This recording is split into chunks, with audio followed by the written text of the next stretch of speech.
Значи се работи повеќе за идеолошка битка, односно идеолошко постоење на една опција и идеолошка испразнетост на еден друг политички простор. При тоа, тој втор политички простор кој не припаѓа на оваа демохристијанска десница е и дополнително фрагментиран помеѓу 2 или 3 различни ентитети кои воопшто не дуваат во исто рог, да речем, или немаат, или многу се слабо синхронизирани. Се согласувам со еден од аналитичарите кој рече дека на ова се надодава и моментот дека се направи една атмосфера дека е крајно непристојно да опозицијата на релација ДУИ СДСМ левица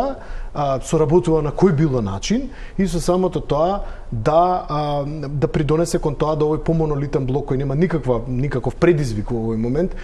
направи еден ваков джандар збира, односно апсолутно да победи на сите фронтови. Мислам дека за жал во политичката дискусија СДСМ веќе не може да ја третираме според улогата што ја има, туку според степенот на штетата што ја прави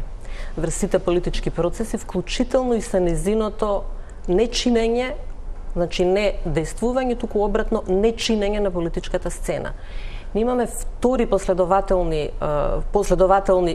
изборен циклус, значи ги имавме парламентарните пред година и пол и председателските и сега локалните избори, каде што практично како СДСМ да беше отсутна од изборниот циклус. Формално, фактички беше присутна и го завземаше просторот, потенцијалниот, значи глумеше избор што евентуално гласачите би го имале визави ВМРО, ДПМН, визави ЗНАМ, визави Левица, ама де факто избор не постоеше, де факто суштина и срж не постои.